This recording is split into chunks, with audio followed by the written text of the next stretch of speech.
question 9b. So now we have a function defined by f of x is 4x to the power 3 halves plus 6 over root x for x greater than 0.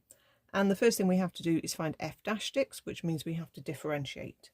So let's just start by rewriting the term on the bottom so it's ready to differentiate.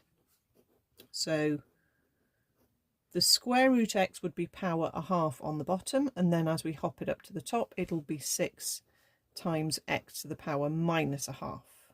Okay, so change any roots into fractional powers. Any x's on the bottom need to be hopped up to the top and given the minus version of their power.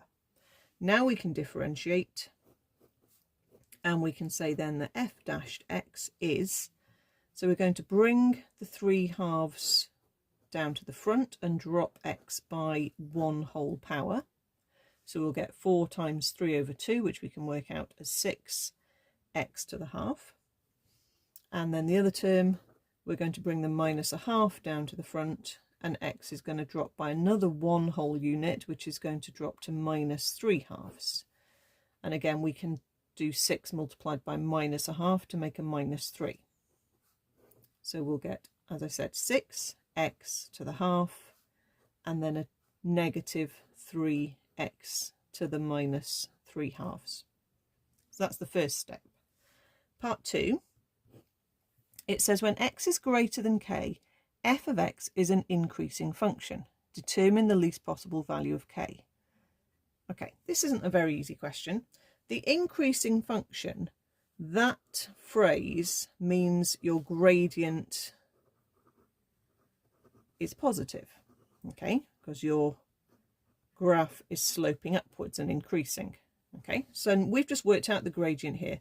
So we can say that 6x to the half minus 3x to the minus 3 halves is greater than 0. And we need to try and solve this, which is not very easy to try and solve because the powers are quite off-putting, aren't they? We could hop that term over if you wanted and make it positive.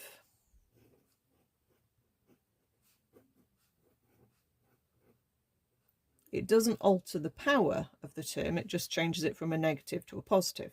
So maybe I will put that x on the bottom of the fraction and say that is 3 over x to the power of 3 halves.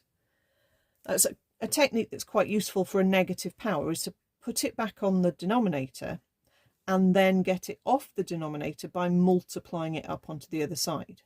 So if we do that and multiply it up, it's not going to affect the inequality.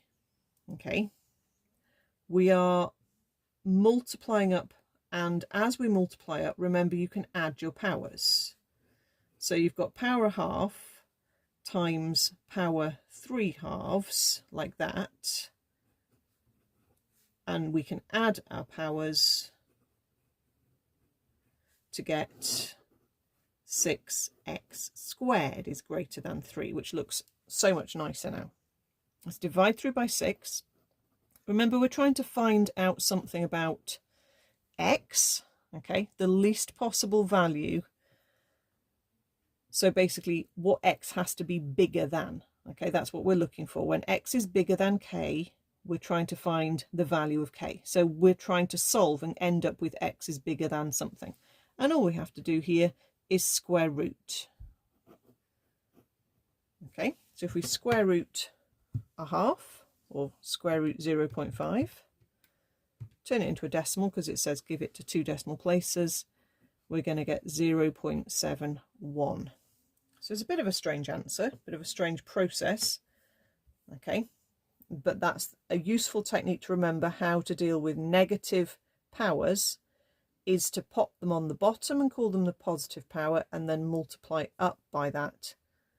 Okay, and that's how best I think you would solve that.